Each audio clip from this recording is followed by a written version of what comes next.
Bonjour et bienvenue dans cette vidéo dans laquelle nous allons voir aujourd'hui les deux types de démarches pédagogiques adaptées à un module e-learning.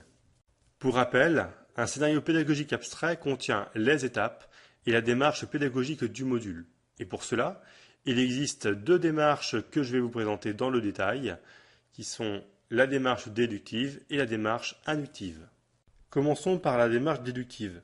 Nous avons en premier dans ce scénario pédagogique abstrait une étape présentation du module qui pourra contenir par exemple sa thématique, sa durée et les objectifs intermédiaires.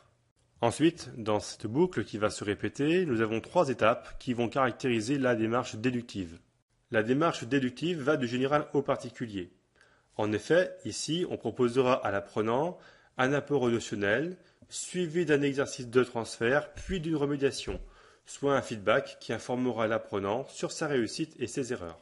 Cette boucle pourra être répétée suivant le nombre d'objectifs intermédiaires que l'on aura dans le module e-learning, c'est-à-dire que l'on aura à chaque fois pour ce type de démarche déductive un apport notionnel suivi d'un exercice avec sa remédiation.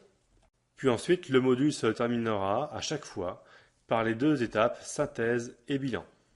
Passons maintenant à la démarche inductive. La démarche inductive va du particulier au général. En effet, ici, on proposera à l'apprenant un exercice qui sera suivi d'une remédiation qui lui indiquera sa réussite ou ses erreurs. Puis, la remédiation sera suivie d'un apport notionnel qui sera la notion générale que l'on souhaite transmettre à l'apprenant. Donc, comme précédemment, cette boucle pourra être répétée suivant le nombre d'objectifs intermédiaires que l'on aura dans notre module.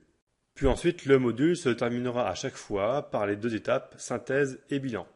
Pour conclure, je rajouterai que la démarche déductive est plus souvent employée pour un public novice sur le sujet, tandis que la démarche inductive est plus souvent employée pour un public averti. À vous maintenant de choisir votre démarche en fonction de votre objectif, de votre contenu, mais aussi en fonction de votre public cible. Cette vidéo est maintenant terminée.